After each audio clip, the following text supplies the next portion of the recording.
Hello everyone. Okay, so this is a video going over parts of your study guide. Remember, I'm not going to be doing the entire thing. I want to do some of it to kind of help get you going and then leave the rest of the parts undone so that you can kind of finish them off. The goal here is to give you a little bit of a video since you can't come see me in class today, so that you can at least get started on some of these. If you were totally stuck on them, hopefully get it showing a video on one question will help you be able to figure out a different question that I didn't show. All right, so on number one, I'm only going to do one of these parts, okay? It's a 3-part question.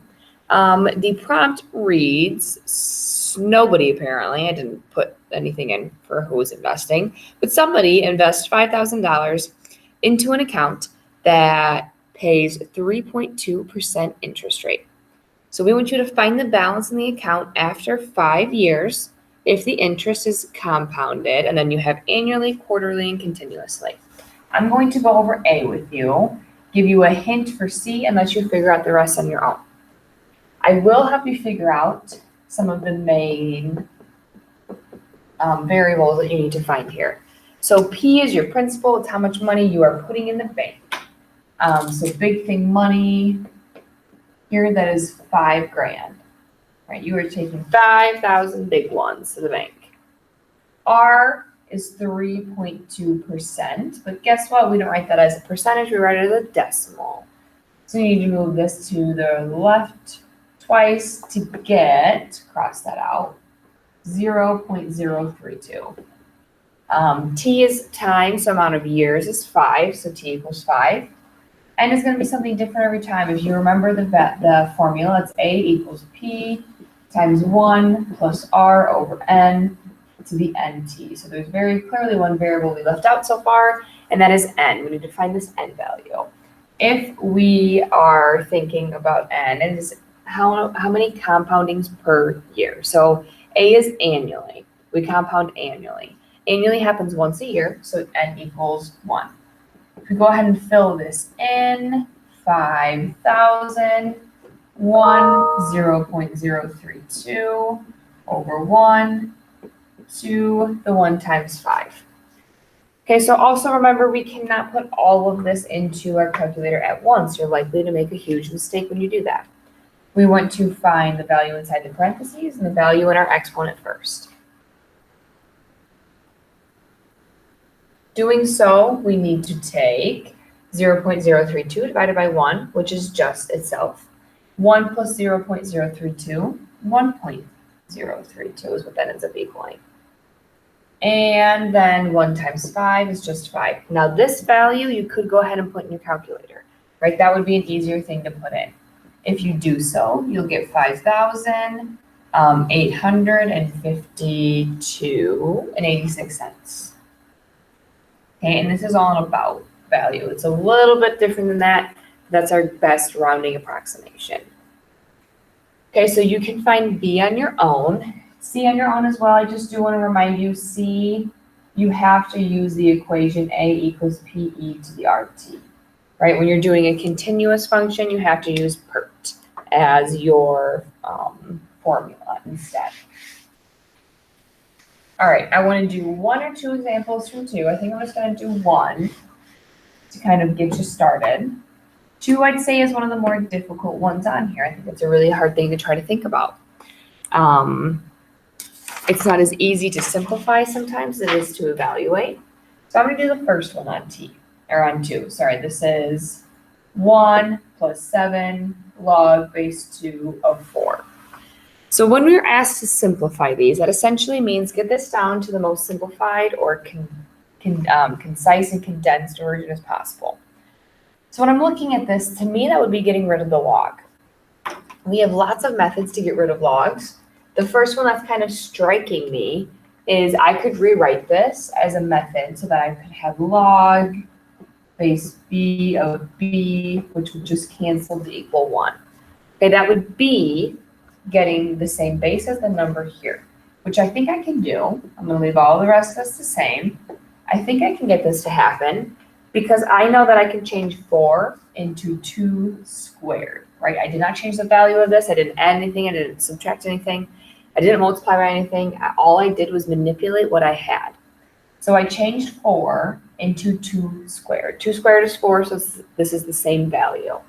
The reason I did this was because log base 2 and 2 cancel, which gives me 1 plus 7. 2 drops down, so 1 plus 7 times 2. 1 plus 14. Total value equals 15. Okay, again, these ones can be a little bit more difficult, but essentially what you're doing on all of them in 2, A, B, C, D, E, F, I think, is you're just trying to cancel out, use your properties to cancel, get rid of anything that you possibly can.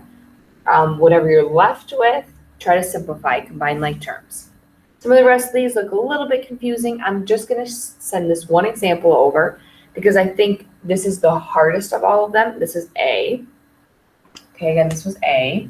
I think it's the harder of all of them, but I think given this one, you'll be able to do the rest of them.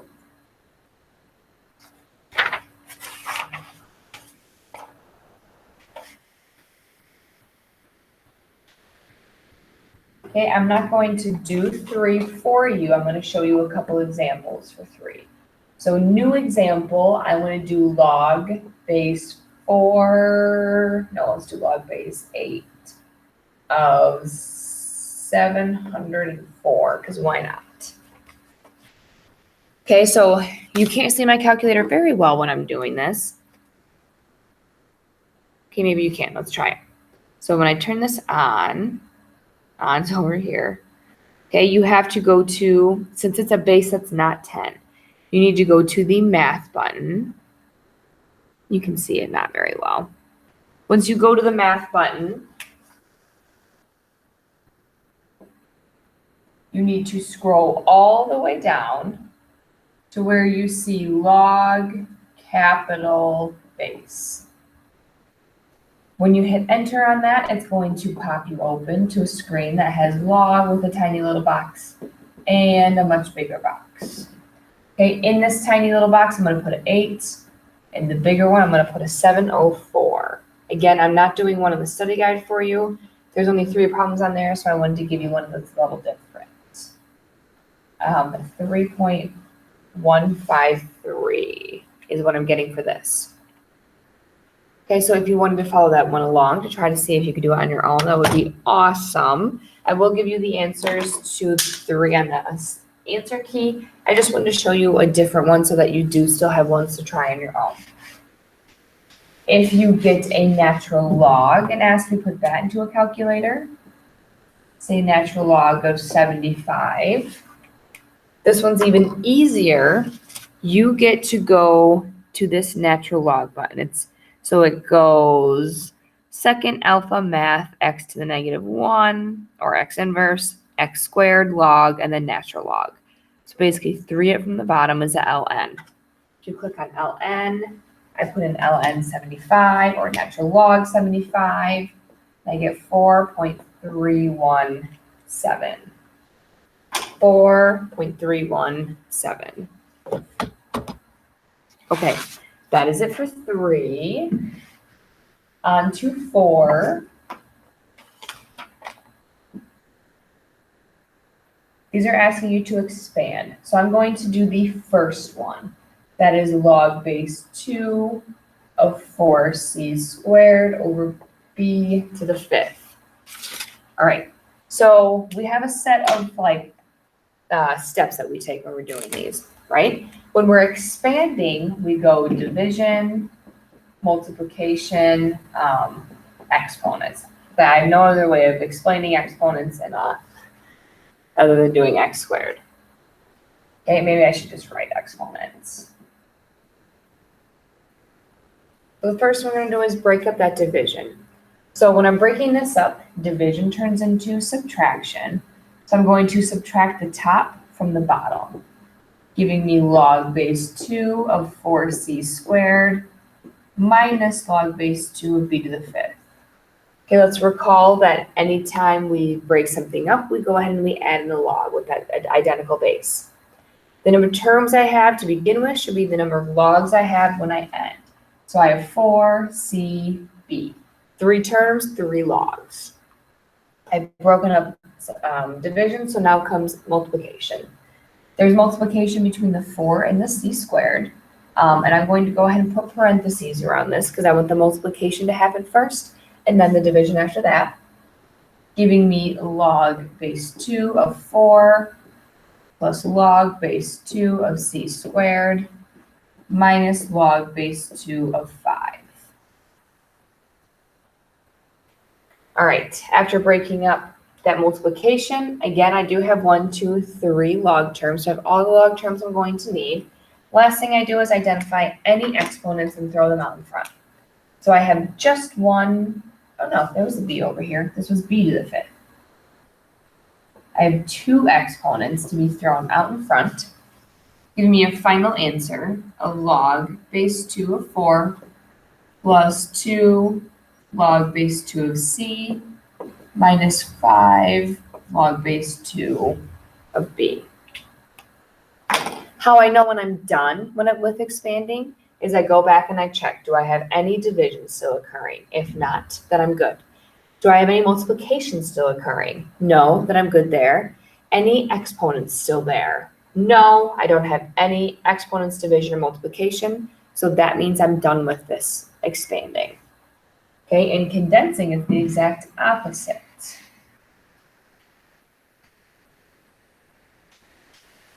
And this is going to be moving on to number 5.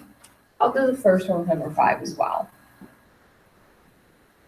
which is log base 2 of 9 plus 5 log base 2 of b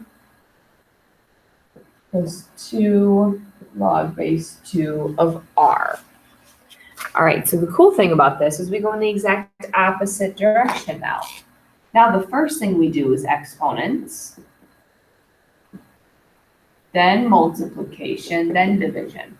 Only these things look a little bit different. Okay, exponents look like numbers out in front.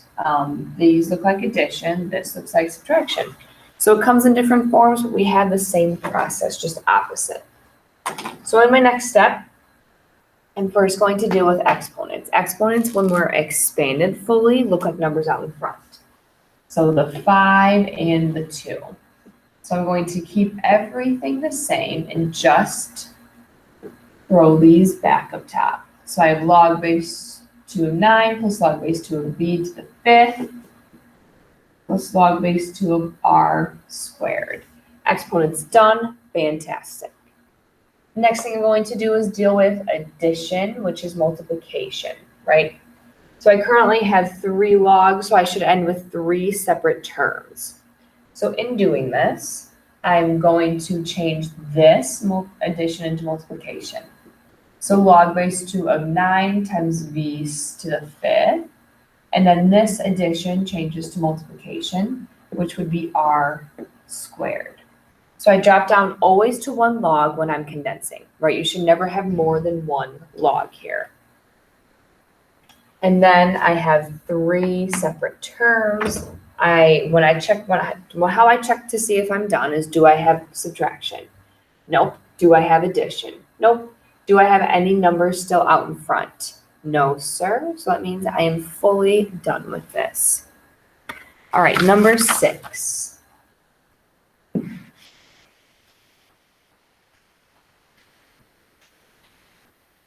I'm going to do just a couple of these from number 6, so I can leave the rest of them for you. I'm going to kind of jump around a little bit. So first one is 7 to the 3x plus 4 equals 49 to the 2x plus 1. So this is the first one on your sheet, and then I'm going to start jumping around a little bit. So the first thing we always like to check for, especially when we have exponents already, is can I make 7 into 49 or 49 into 7? We generally look at that bigger number and see, can we make it look like the smaller number? So I want to say, can I make 49 look like 7 to some power? We should all be saying, absolutely. 49 is 7 squared. Okay, so I still have 7 to the 3x plus 4, now equals 7 squared to the 2x plus 1. One thing to be very careful here, and the biggest mistake I'm going to see here, is students either not multiplying anything with this 2 or only multiplying 2 and 2x. Okay, this is a distribution problem. 2 times 2x and 2 times 1, giving me 7 to the 4x plus 2. Still equals 7 to the 3x plus 4. Same basis to these exponents, so now those cancel out. We get to set exponents equal to one another. So 3x plus 4 equals 4x plus 2. Solving for x, subtracting 3x, 4 equals x plus 2. Subtract 2 to give me x equals 2. Again, you can always check yourself by putting this back up into your original equation. And again, if you still needed any of this, I'm going through this pretty quickly, but if you need to pause at any point in time, feel free to do so, and you can be able to pause on any screen that I've already erased. So now this is about the fourth one in. It is e to the negative x plus 2 equals 5. So I do have an exponent, so I first check, can I somehow make e into 5 or 5 into e? Hopefully you've already recognized the fact that e is an irrational number. We will never be able to figure that out in our head. So that first tactic that I just used is not going to work. I can't use that. I have to do something else instead. I know for a fact the thing I want to do is get rid of this e. So I start thinking about how can I cancel out that e. Second tactic is introducing a natural log. Why specifically a natural log? Let's talk about this. So if you have log base b of b, right, that cancels each other out. So natural log equals log base e.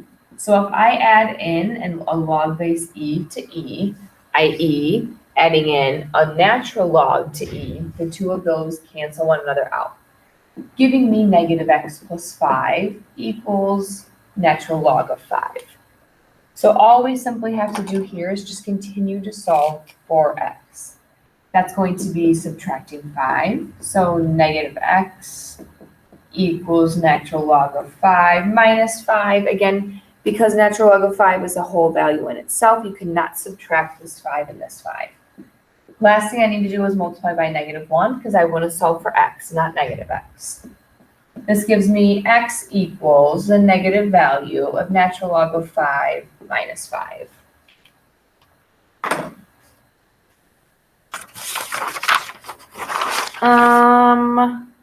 One more. Let's go over the next one on the back side. Next one on the back side. This one looks a little bit different than maybe something we've done specifically in class, but it's still going to incorporate a huge idea that we talked about in class. This is log base 4 of 5x plus 9 equals log base 4 of 6x. Okay, again, this was, flip your paper over, and the first one on the back side, you're going to see this. All right. So when I'm looking at this problem, there's no exponents. So I'm already like, how am I going to do this? There's no exponents. But there is logs already. So when I already have logs introduced into my function, there's one specific tactic that we use. That tactic is called exponentiating. So we put all of this up into the exponent.